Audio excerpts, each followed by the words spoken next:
Welcome to the Balance and Brilliance podcast, a space where different perspectives and ideas converge to create powerful change. I'm your host, Terrence Hanna, serial entrepreneur and performance coach, and I'm joined by host Zoe McMahon, Fortune 100 executive and lifelong change maker. In this show, we share our complementary experiences and perspectives on topics that both propel and limit us all. We hope that by tuning in, you're able to launch yourself further with balance and brilliance. Like and subscribe to support the channel, and be sure to drop a comment below to lend your balance and brilliance to the world. Let's dive in.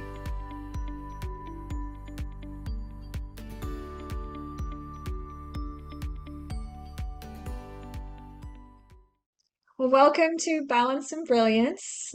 I'm Zoe. I'm your host, and I'm here with Terry as usual, my co-host. And this episode, we're going to focus on navigating change. It's the third part of our series on change. And Terry, I'm curious, just maybe you can kick us off with when you think about navigating change, what kind of comes to mind for you as relevant? Well, I think the first thing when it comes to navigating change is that it's typically uncomfortable. Um, I think we as people, you know, like I don't know if like is the right word, but I think we gravitate to comfortable situations, or we get sort of complacent in those situations. And I think, navigating change is an acknowledgement of that initial discomfort is sort of like the first step, which can be really hard to do. And something that I'm excited to talk on this topic with you is the fact that I have some, I think, really good strengths when it comes to navigating change. And like most of us, I think I've made some mistakes navigating change, and I've taken away some really great learning opportunities from that. So, I think that being able to share from a perspective of this is what really worked, and this is what didn't work, and this is what I learned, has some of that. So just so the audience knows, there's gonna be plenty of learning in this one. Oh, I think we're all in the same boat on that one. And speaking of boats, I think this term navigating is an interesting choice of words for us, I think. And when I think about navigating change, I kind of split it into two parts. And I'll stick with the boat analogy here for a minute. One would be, you're coping with change, right? You're sailing your boat and then there's a storm, right? And how are you going to navigate through the storm? And then the other part is sort of creating change for yourself. Like, how are you navigating the boat so that you get to your destination as fast as possible? And I think those are two different kind of types of navigating change that I tend to think about. What do you think? Yeah, I think, just clarifying, it sounds like you're talking about the difference of weathering a storm versus traversing the storm, right? And Or weathering a storm or traversing even the calm. Sometimes we want to try to change that's a fan ourselves.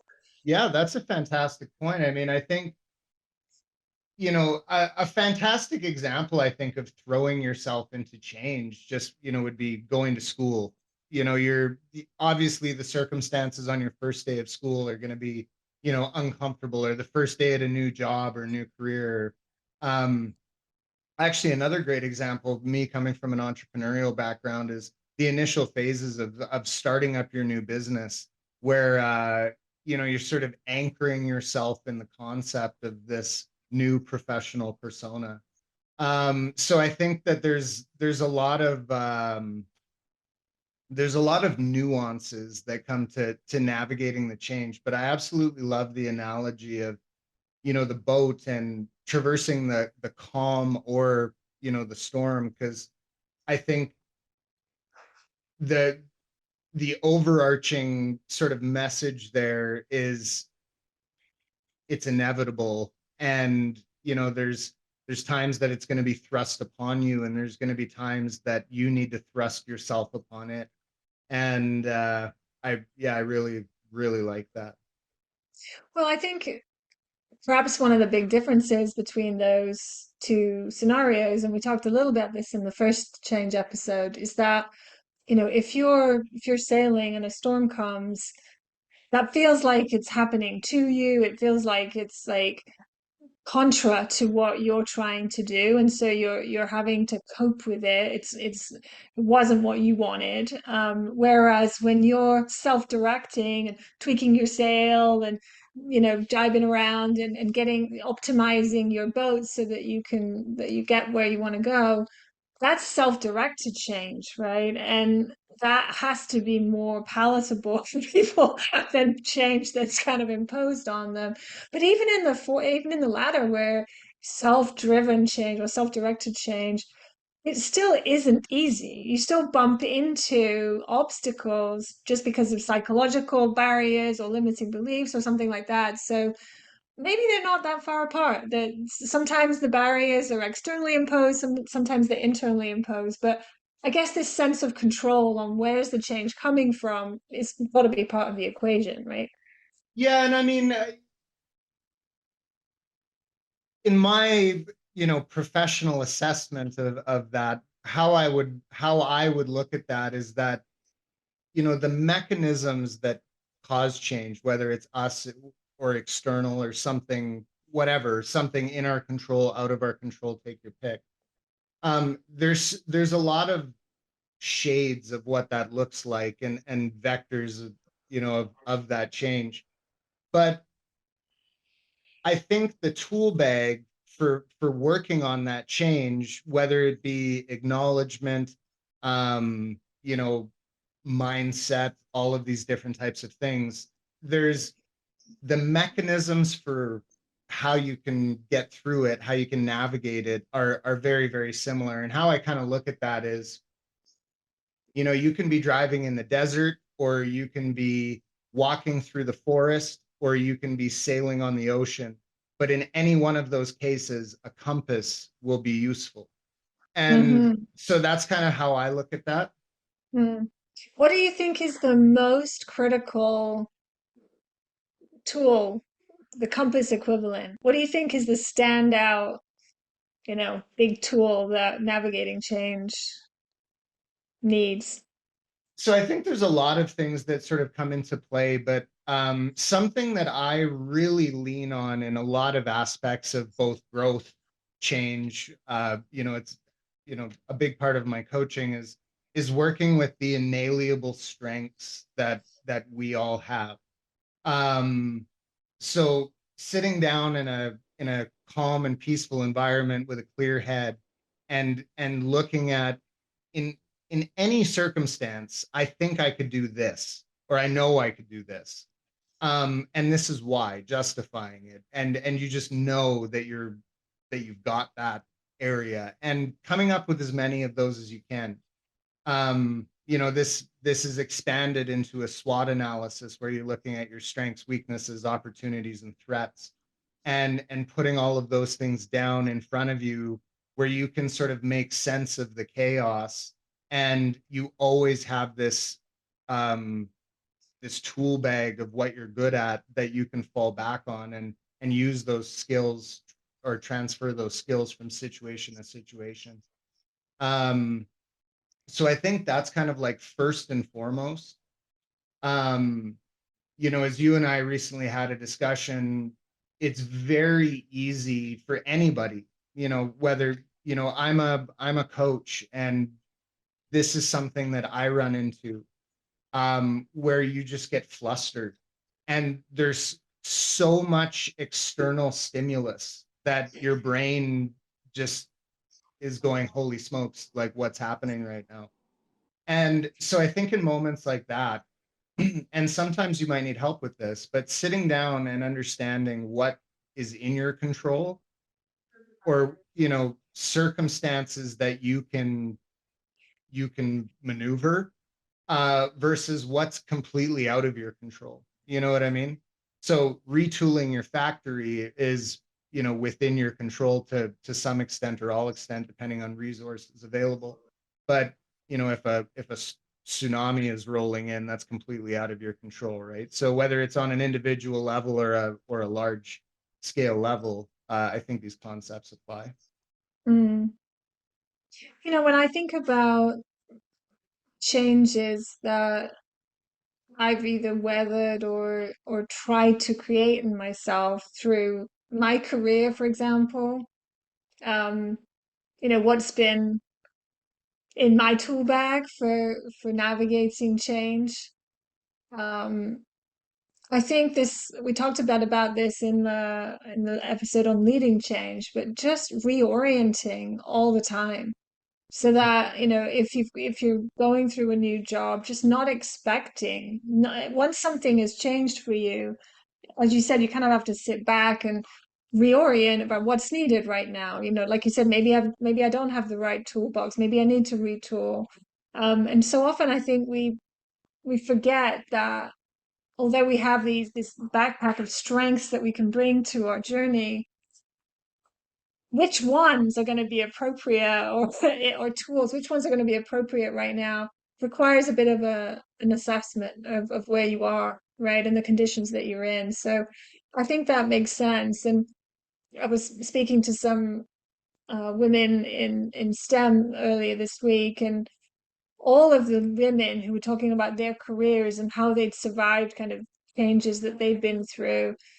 This, without doubt, the theme that came up the most was kind of transferable skills. And I Mhm. think that's almost exactly to your point about those inalienable strengths as well, that it's easy to look at a new situation kind of from where you are forwards and forget everything that came before you that you can now use to serve you. So I'm a big fan of that. Yeah, and it's it's interesting to hear that in that STEM discussion that you were having earlier, that was sort of like the overarching theme is these transferable skills, because something that, I mean, at least I personally enjoy and I love working with people on this is getting creative with those skills. Um, Something that I think is often overlooked is you don't know what you don't know, in the sense of the journey of learning. So what I mean by that is, when we look at going and getting a degree, for instance, it's often looked at as a linear path of, I'm going to start, here, and I'm going to end here. But we as people have a very difficult time conceiving exponential growth. Uh, that comes from, I think it's Warren Buffett in the investing world. But understanding that exponential growth is extremely difficult. So something that I think we often don't look at enough is, you're going to learn things that you don't know along the way, and Yeah. then that is going to lead you to something else that you didn't know. So all of a sudden, there's this butterfly effect, um, while you're going through this. And to me, that's something that, is sort of almost a constant internal battle, because, as a coach, I know all of these things. I know how this stuff works. But as a human, I have a brain that functions in a certain way. And so it's this, it's something interesting. No, but I think so. If what I'm hearing is right, I'm going to try and create a tool out of it for our toolkit for the boat. Perfect. So I think the tool you're talking about is to recognize is to always have in your mind that you don't know what you don't know, and that as you start this change, those things will become more apparent as you move forward. But you have to rely on that that's true. You can kind of free yourself from having to rely on just what you know today, and just accept the fact that you will learn more on the way, and that will help you. And that's somewhat uncomfortable because you don't know it yet, and so you kind of got no confidence in it. But I suppose that's what I'm getting at, is trusting that the journey will deliver the information right on the way. Is that a good summary of your tool, or how would you summarize it? So I I like that. How I would summarize it, though, and I think it's a little more nuanced than that, is one, and the most important is because I agree with you. It's very important that you acknowledge that you don't know what you don't know. Mm, But something I think, at least in something I see way too much of nowadays, is people not acknowledging that they know what they know. So I think the knowing mm, what you know, those inalienable skills, and it can be knowing that you have threats, knowing that there's opportunities, knowing the knowing is the first step. And mhm. then once you have that knowledge of knowing the you in that equation, then it's having, the humbleness to acknowledge that you have no idea about most of it. Yeah, right. That's exactly right. There's so much more to know. I would Having a love to take, boat, how I would look at that in a metaphor is like having a boat in the middle of the ocean is really, really valuable. So knowing the know, aka the boat, is very important in the what you don't know, which is the ocean. Yeah. I got you. I want to take you in a bit of a strange direction just for a second. Will you Let's play with go. me here, Barry? Absolutely. Let's do it. So I'm listening to you, and I know this of myself, and I just did it again. We are very cerebral in that what where we talk about is about knowing and thinking. We go into the mind quite a bit. And one of the things there's obviously also feelings, not just knowing, but also feeling. Hmm. And I want to sort of think about that when it comes to navigating change a little bit. Like when you are like knowing is one solution to orienting yourself and getting prepared or whatever else. I think getting in touch with your feelings about the change and also how and learning to trust that inner compass as opposed to your knowledge is something I don't think I'm very good at. But I'd love to get your thoughts on it existing at all and this whole frame around sort of trusting your gut, let's say, and your instincts a little bit more than your mind as well. So, what are your thoughts on knowing versus feeling and navigating change? So I think, speaking to this point, I think I'd like to talk about it as like, I think the broader, population, or the vast majority of people who would be dealing with these situations. I think it presents itself differently, slightly different for different people. But um how I look at that is, when it comes to change, almost always our feelings about the change, or navigating change, diving into change is typically positive change, something that you're like, yes, let's go do this. But when you're navigating, a situation that may be challenging, right? These feelings, they can be boosters or they can be walls, right? So the feeling of jumping into excited change can propel you into that change. But let's say you're dealing with your in a previous episode, we talked about your boss, moving on, and now you have a new boss and you have to navigate this change, or you're starting a new business, or take your pick. You're navigating stressful change. Those feelings can often be limiters or barriers, walls that are put up. So how I look at, the sort of the contrast between knowing and feeling is that knowing is the battering ram that will break you through that wall. Or let's say another situation where you want to leap in to change very quickly. I think that knowing the know aspect of that, knowing yourself or whatever, knowing that, maybe I need to pump the brakes a little bit. So the knowing, I guess, looking at it like this, would be the balance of the feeling, is kind of how it's the counterweight to the feeling, is, Mm-hmm. how I look at that. Yeah, and I think and there's no right answer on this question, that's for sure. But I think one of the things that I'm working on is learning how to tap into what my feelings are on something. I tend to know very quickly what I think about it, because I'm very head kind of oriented in the way that I process. I'm very conceptual, I'm very thinky. And so I Mhm. find myself using words like I think, I know, and I think for when you are facing choices in your life that are change and you don't know yet, I can see, I mean, you're doing it again. You don't know yet if it's a good thing or a bad thing. Tapping into, how am I really feeling about this? As opposed to analyzing it, can be I think an additional tool,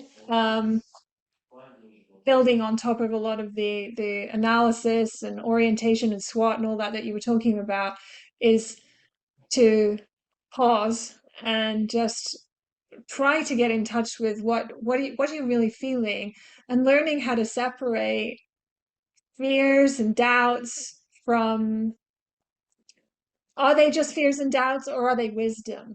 You know what I Yeah, mean? That's really yeah. hard unpacking that, right? Well, I think you're actually kind of saying something very similar about the just in a different way about the contrast between the knowing and the feeling. So I use a perfect example as as you know, when you grow outside of your comfort zone, like you that comes hand in hand with discomfort, right? So there's discomfort in the sense that you're in an unfamiliar space.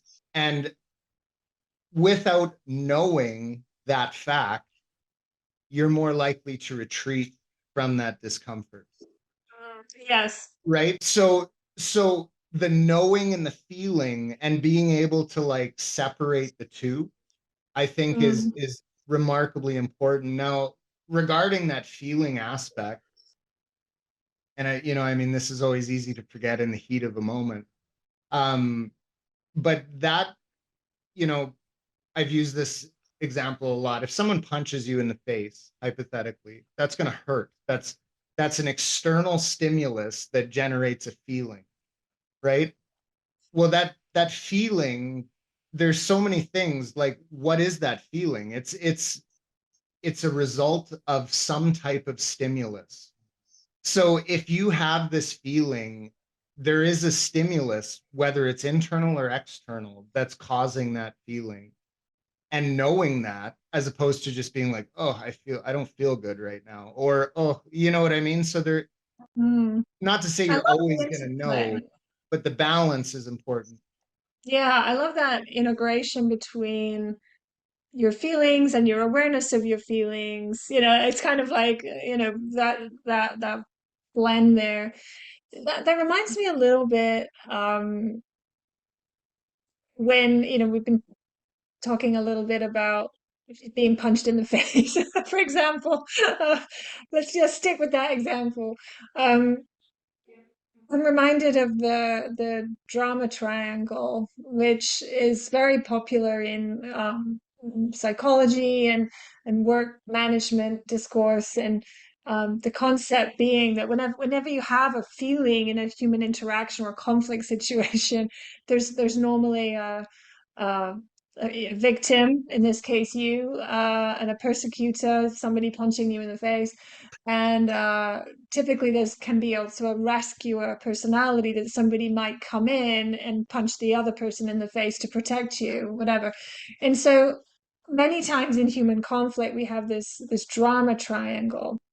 And I think when I think about how that relates to change management, I think oftentimes when change is happening to us, when the storm is happening, we can fall into this tendency of feeling like a victim, like that this change is happening to me, that I can't do anything about it. We talked a bit about control, and you kind of end up in this hopeless mode of needing to be rescued in the storm of our boat analogy. Um, Mhm. and so, and there's a to offset that victim mentality, there's a corresponding empowerment dynamic that was developed later than the drama triangle itself, that speaks to how to shift yourself out of being that victim, the change is happening, And the role that you need to create, instead of being a victim, is that of creator. And so that you can start to take on that agency of, well, what can I do? Rather than, it's windy, it's raining, it's stormy, whatever, and I don't like this, and why should this be happening to me? And like, this wasn't in the plan, and grumbling around being a victim. And so I don't know, I think that links a little bit to some of the things you've been saying about sort of taking control over the change if it's happening to the extent you can. Well, yeah, I want to build on that a little bit because I think it's important. I think there is such a thing as being a victim. Being a victim is a thing. I think it's important to acknowledge that, right? Like, you can be a victim of a crime. You can be a victim of heartbreak. You can be a victim of many things. And quite often, many of the heroes that we look up to were victims. Hmm. Now, there's a difference between being a victim and overcoming those circumstances that were imposed on you, as opposed to being a helpless victim subject to those impositions. So, I mean,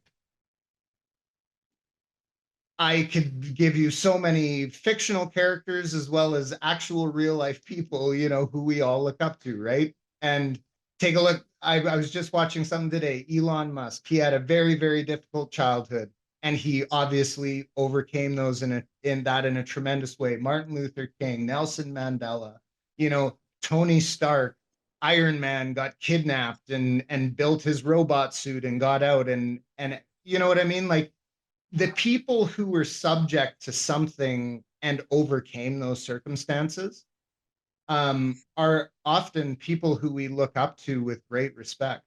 Yeah. Um, and and quite often people who ignore the circumstances that allowed them to rise, you know they may be successful, but it's hard, you know what I mean? Like, there's a big difference there. So I do think that, and to anybody out there who's ever been a victim of something, I think that, it's important that you acknowledge that you went through that.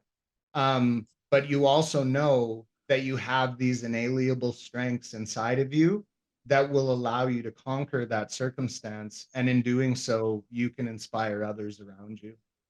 That's, Yeah, yeah, definitely. And I think it's also how long. I don't doubt that people go through trauma, um, persecution, in reality, right? I think it happens for sure. Um, I think the choice I'm talking about is how long you hang out in calling yourself a victim in that absolutely, situation. yeah, no, absolutely. And I think that is exactly what I was talking about in different words regarding the big difference between being a helpless victim and being Right. somebody who overcame circumstances that were imposed. Exactly. Yeah. Exactly. But it is, I think there's another quote, I forget who said it, around the measure of a man being not what happens to them, but sort of how they respond, right? And Mhm. bad stuff happens. Stuff happens. As we've been talking about in this whole series, change is inevitable. Sometimes it's dramatic and traumatic, sometimes it's imposed, sometimes it's, small and pleasant, and but actually what lies in our success is how we choose to respond to those things in that moment, and that's what we have control of. I think you mentioned that in our last episode as well. Yeah, and I think in those moments, it's important to give yourself a break too. Yeah. In those moments, and I could think of several in my own experience that, you know, you finish up take your pick, insert your situation, and you think back to yourself, man, oh, I could have done that better, right? We're always driving looking in the rearview mirror. And I think that's extremely important here. So, you know, something that I would tell my clients is that, this now we're sort of getting into the realm of being comfortable with the concept of failing. because that gives you more drive to try more and new different things, right? You're never gonna win the race if you don't get out of your car in the parking lot type deal. Um, so yeah, no, I do think that I would actually reword that statement personally, and I what I would say to somebody is, the measure of a man or a woman, the measure of a person is how much you learn from those circumstances, whether it be a success or a learning opportunity, right? Hmm. Um, I've made phenomenal communication successes in my life, and I walked away from that going, you know what? I learned something there that I did that worked. That's a strength, Hmm. right? And I've walked away from circumstances where I'm like, oh, I totally could have communicated that better. But I look back at myself and I say, you know what? I learned from that moment, and now moving forward, next time I'm looking in this rear view mirror, it'll be a different story. And That's really interesting. And it reminds me of something around being kind to yourself or showing self-compassion, in these learning moments of you're going through a change and maybe you didn't react the way that you wanted to. Um, but learning from that is a good thing, as you said, and also being kind to yourself from that future self perspective that, you know what, I didn't react to that perfectly this time, but next time I can see how I could hang out less in that victim space and maybe shift my mentality a bit quicker. So, but always being compassionate to yourself when you're looking back from the future is essential because we only know what we know at the time, right? We can only do what we can do with what we knew in the moment. And back to our earlier point, we're learning all the time. well, and I think it's kind of funny because in these moments, at least me often, you kind of feel alone. Like if anyone else did this, they would have done better. Or maybe, I don't know, but like just kind of that like isolation type of feeling. And I think it's important to note that that's certainly not the case, because if you could ask this next question to anybody in the world, and the question is, knowing what you know now, would you go back and do it over again?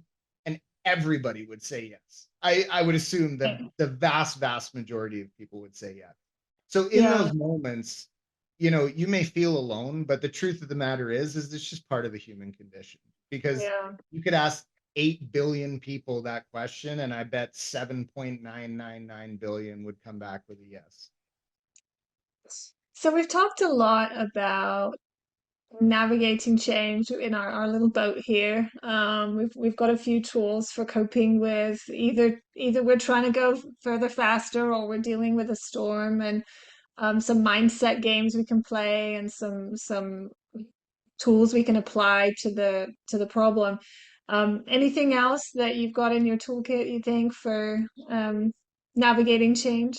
Actually, for this specific topic, because I think this topic is actually something that's very important for a lot of people, and I think a lot of people, could really benefit to having some tools and takeaways, and contribute some down below. Make sure you drop a comment. But we talked about a few of them, but I do have some more. So we talked about focus on what you can control. Maintaining a positive mindset can be incredibly difficult, incredibly difficult. And it's just so important. And that's where, it comes back to having a really good support network, having people, nobody's perfect. And sometimes it all bears down on all of us. And having somebody who can remind you of those strengths, who can, let you put an arm around them and get you through those times, that could be anybody around you who is there, truly there for you, and those are the people you want to surround yourself with. So building a good support network, which you can also leverage in times of strength, right? So that support network is multifunctional. um Seeking opportunities for growth, I think is another one. So, any you just gotta change is gonna happen. We all know it's gonna happen. And what we don't like is that sudden change. So sitting down at when sudden change happens, doing this as an exercise in itself can be extremely therapeutic, where you just say, okay, man, this sucks right now. I'm just going to take a deep breath. I'm going to sit down and I'm just going to like, let me find one opportunity in this circumstance. That just that thought process, can be very therapeutic. I think practicing adaptability in times of low change is important. So, if you're uncomfortable with the concept of change in whatever it might be, if you're uncomfortable with the concept of starting a business, you don't need to go start Microsoft, help your kids start a lemonade stand. Or, that's an example of baby steps, right? Practicing getting outside of your comfort zone. Apply that to any circumstance you want. Maybe you're feeling nervous about meeting new people. You don't need to go make a new friend. Maybe you just need to go say hi to somebody new. And that could be the end of the conversation, just hi. And they'd be like, hi. Or maybe they don't say anything and walk away, but you've grown, right?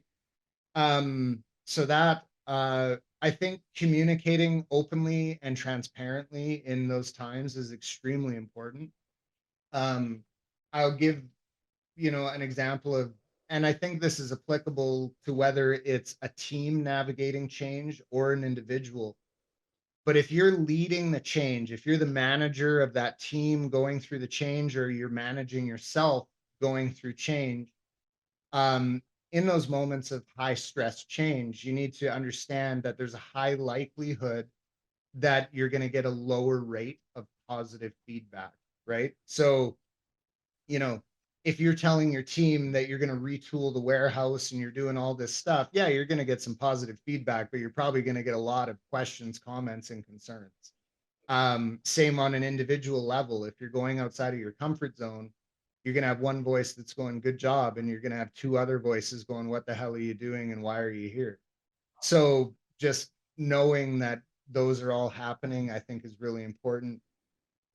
Self-care is extremely important. I struggle with this in the sense of like getting appropriate levels of sleep.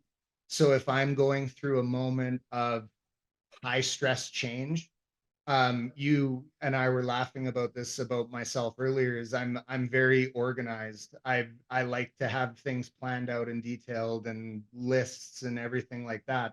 So when I'm trying to prepare for some major change, or I'm going through some kind of major change, a sacrifice that I often rationalize in the moment is I need to stay up 3 hours later and work on this 3 hours longer, when the actual appropriate thing is to sit back and say, no, I need to rest so that I can come at this with a clear head. So, you know, and again, I know all of these things and I still struggle with them. So if you're watching this and you feel like you have any of these struggles, just it's, it's everybody. Um, Something to me that I think is extremely important is stay, and part of my problem with the previous is staying informed and prepared, right? So if you're navigating change, information is going to be one of your greatest things that you have at your disposal. So gaining any type of information that you can get on the circumstance, even though you may not have any control over the outcome, it'll help you navigate those changes better. So, an off the cuff example would be regulatory or policy changes in government when you're trying to run a business. Having advance notice of that policy change, or being informed on these changes, can make a tremendous difference in the outcome of the path that you're traveling. Can I Um, add to that one? Please, yeah. It's just a different type of information that I think I've seen be really helpful with people who I've mentored or coached in my role. Sometimes our perception of change in a moment is because we're looking at the problem too narrowly, and it kind of back to we don't know what we don't know. and seeking out other people's perspectives who might know a little bit more about the background to the change that's happening, that it's not about you going back to this victim mentality. Like sometimes, again, people feel like stuff's happening to them. And most of the time, it's got nothing to do with them. It has to do with politics or it has to do with something else. Yeah. But just taking that step of seeking other people's perspectives on what's happening before you lock in on your own your own sense of it, I think is really valuable. I'm so glad that you brought up that point because I wholeheartedly agree. My literal very next tool or my very next point is focusing on the collaboration and teamwork, right? That's so critical. And to wrap it all up, and you know me, I talk about this all the time. I think this is so remarkably important for developing neural pathways that will lead to success is celebrating your progress regularly. So, if you're a team that's working on a large goal, you need to celebrate 100 times, whether it's a high five, a handshake, or a dinner, whatever it is. Like, take those moments to pause and celebrate your success. Mm. Um, I think that is one of the most important things for navigating change. I wanted to just, I think we're going to be wrapping up here, but I wanted to add one little nuance to that last point about celebrating successes that just occurred to me. Earlier this week, I posted some comments about something that feels a little relevant here. So often when we're trying to go through change ourselves, that we have uh, heard a lot about affirmations, self-affirmations as being something that you can do to sort of retrain your mind as you're going through those processes of personal change, for example, to change the way you're thinking, right? And one of the things I observed this week was not self-affirmations, but external affirmations, that where you see something and you feel like, yeah, that's a sign, that's an example of me doing well. That's an example of me actually, I think I'm doing the right thing because I can see this external sign that I'm winning, if you like. Mhm. And so I think one of the tricks, in addition to self-affirmation, is paying attention to when you're having that win, when you've got that little external affirmation and just catching it and letting it soak in, Like Oh, so often we just yeah. miss them. Well, that's so important, right? And anybody watching this, I want every single person watching this to just take a moment to think about this because what Zoe said is just so important right now. But what I relate that to is talking to ourselves in the mirror, right?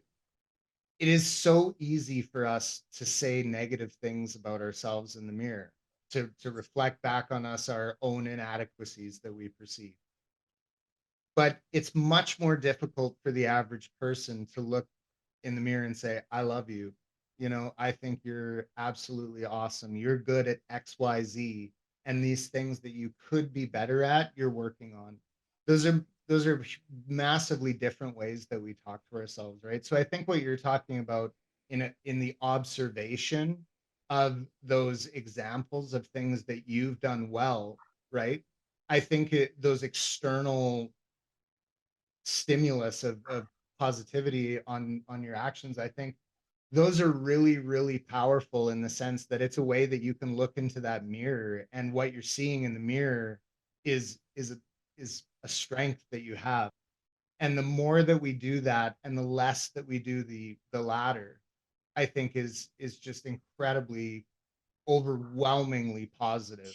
Well, my goodness, we talked about a lot of that. That was an amazing journey. I look forward to summarizing that shortly, for us listeners. I think this one was a fun episode to Mhm.